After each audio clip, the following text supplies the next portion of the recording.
Assalamualaikum warahmatullahi wabarakatuh. Pada video kali ini saya ingin membahas tentang dua hal yang menurut saya hari ini cukup menarik untuk dibahas. Pertama tentang peran sosial media sebagai sarana komunikasi politik. Kemudian kedua tentang populisme. Pertama, sosial media sebagai sarana komunikasi politik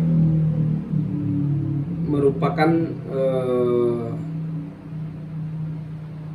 sebuah hal yang hari ini sudah tidak asing lagi bagi kita. Mungkin kita temui bahwasanya hari ini hampir setiap tokoh politik ataupun lembaga politik seperti partai politik, bahkan lembaga negara pun semua memiliki sosial media. Hal tersebut menjadi penting karena merupakan sarana untuk menyampaikan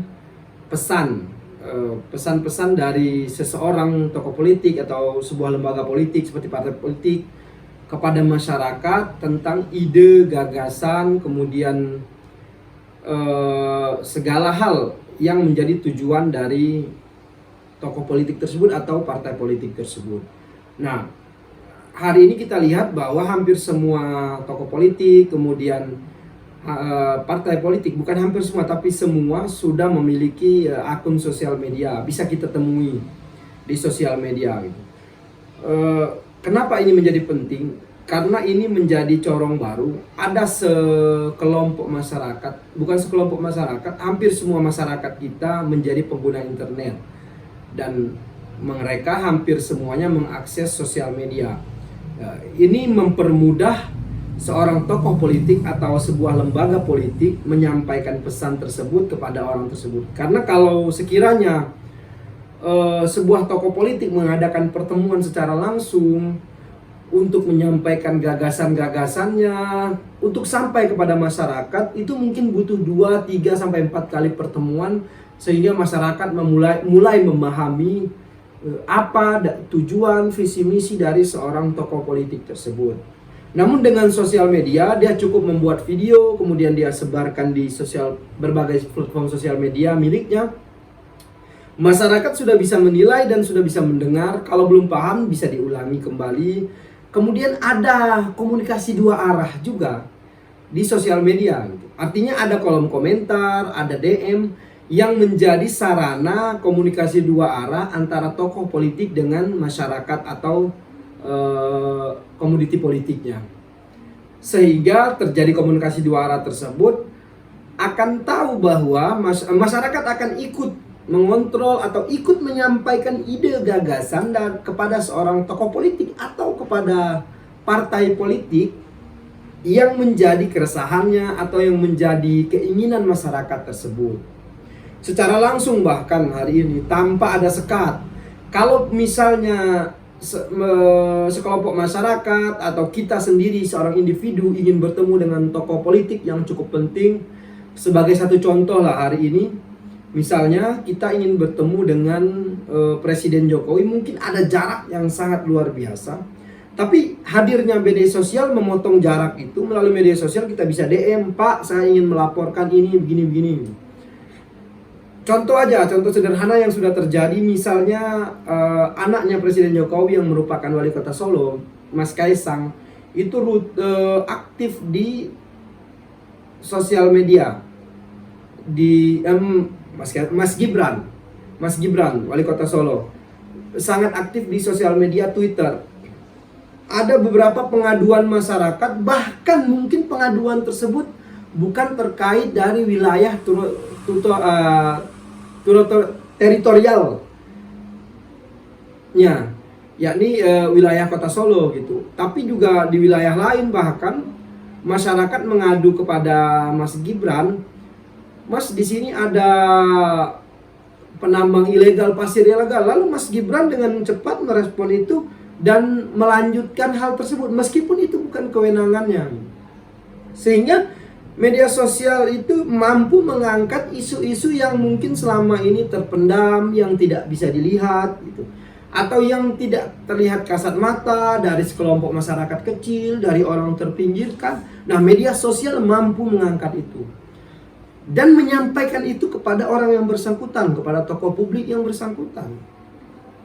Misalnya ada sebuah kader partai yang melakukan tindakan yang tidak baik, asusila ataupun tindakan-tindakan yang tidak etis untuk seorang kader partai. Lalu hal tersebut terekam di sosial media, bisa disampaikan kepada partai tersebut, di-mention atau melalui direct message, DM kalau di Instagram. Dan hal itu bisa sampai langsung kepada institusi itu atau kepada tokoh tersebut. Nah, ini merupakan bentuk dari komunikasi dua arah yang terjalin di sosial media.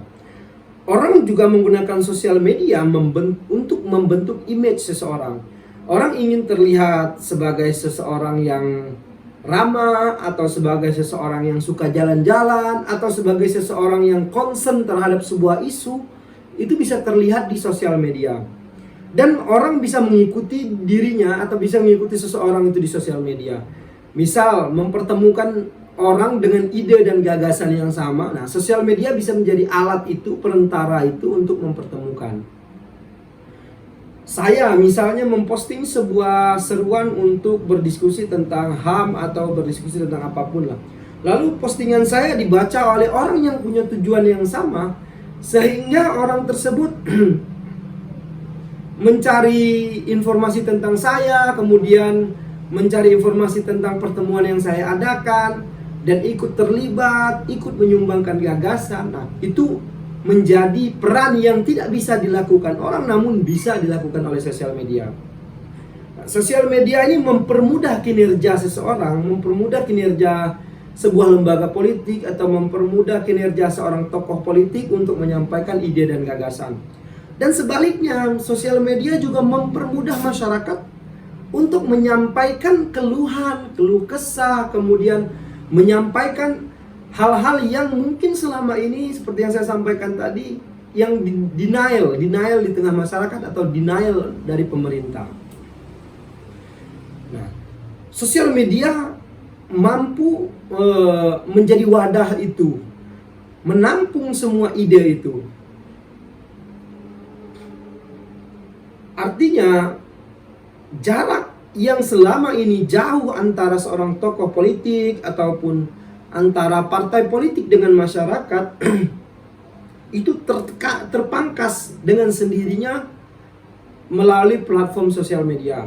Ada berbagai jenis platform sosial media seperti Instagram, Twitter, Facebook, YouTube pun juga masuk sosial media. Dan semua bisa digunakan untuk menciptakan image atau membuat personal branding seseorang atau personal branding sebuah institusi atau partai politik. Dengan begitu, masyarakat juga ikut concern terhadap hal tersebut. Nah, keberadaan sosial media ini menjadi pilar dari demokrasi itu sendiri. Gitu. Artinya hari ini jika demokrasi itu tersumbat oleh instansi pemerintahan, misalnya dengan hadirnya undang-undang ITE. Nah, kemudian masyarakat merespon itu dengan berbagai ide, namun menggunakan sosial media gitu. Misalnya terlalu keras mengkritik pemerintah akan mendapatkan hal-hal sebagainya, seperti catatan terbaru dalam undang-undang hari ini mengkritik pemerintah dengan keras dan lain sebagainya. Nah, masyarakat bisa mengkritik dengan berbagai ide, menyindir dan lain sebagainya melalui platform sosial media. Jadi sosial media juga ikut membantu mendorong laju demokrasi. Maka oleh karena itu saya menganggap bahwa sosial media menjadi elemen yang sangat penting hari ini yang ada di tengah kita. Dan itu harus digunakan dengan baik.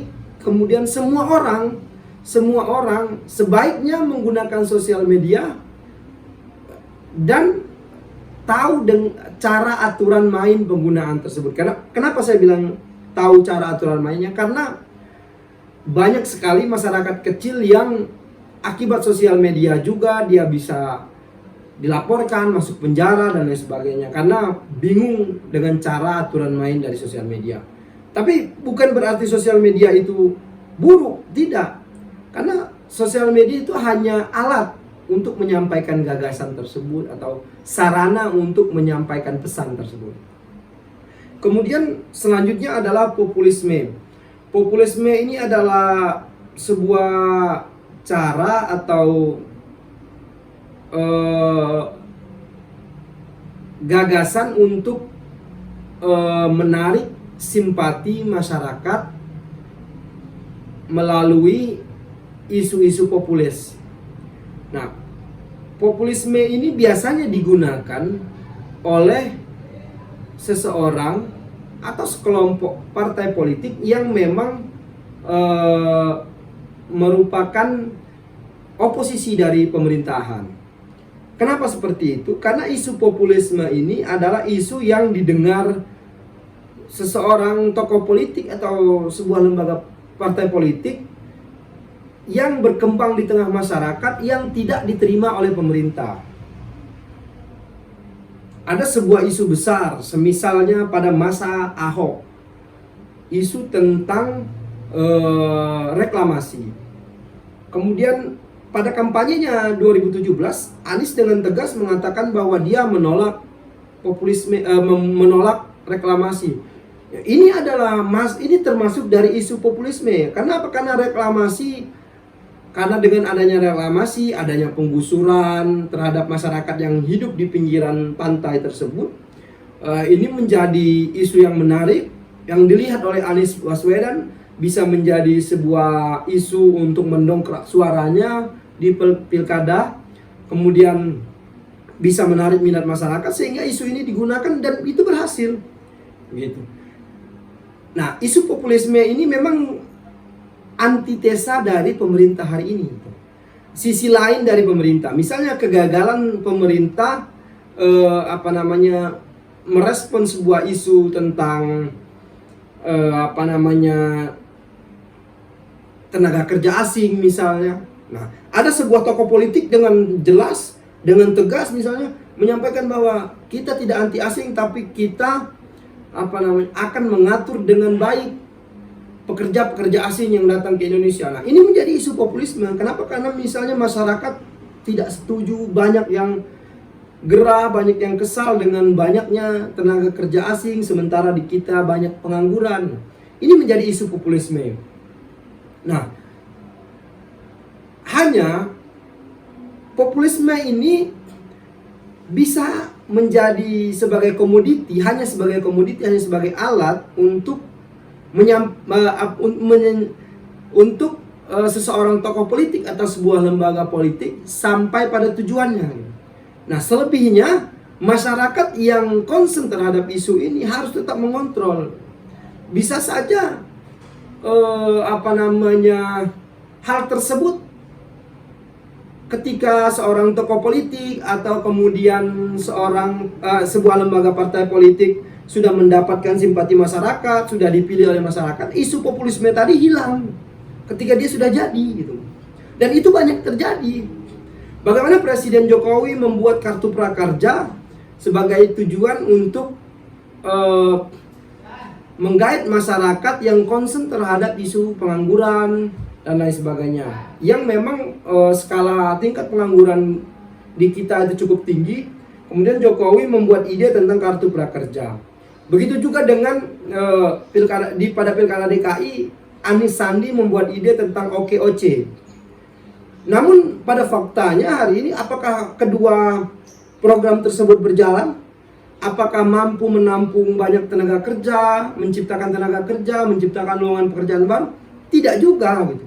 Tapi itu ketika mereka ingin mencalonkan diri menjadi isu populis dan isu itu dibawa gitu. Nah, yang perlu kita ketahui sebagai masyarakat, kita harus jeli dan mengontrol isu sejauh mana isu populis ini hanya dimanfaatkan atau bisa terlaksana. Dari contoh-contoh tadi yang saya sampaikan, ada yang terlaksana dan ada yang tidak. Nah, itu adalah bagian dari risiko populisme itu. Nah, isu populisme ini akan selalu dibawa gitu. Dan bukan berarti isu populisme ini negatif, tidak. Isu populisme ini adalah keresahan dari masyarakat, adalah hasil galian dari keresahan masyarakat.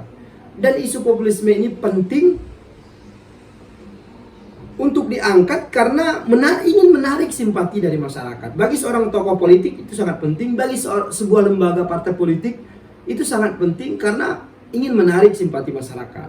Nah, sebagai masyarakat kita juga harus jeli mana partai politik atau tokoh politik yang punya komitmen yang benar, yang punya komitmen yang baik, kemudian yang punya track record yang baik bahwa dia akan menjalankan isu populisme yang dia bawa. Nah, ini sangat penting. Makanya memang menurut saya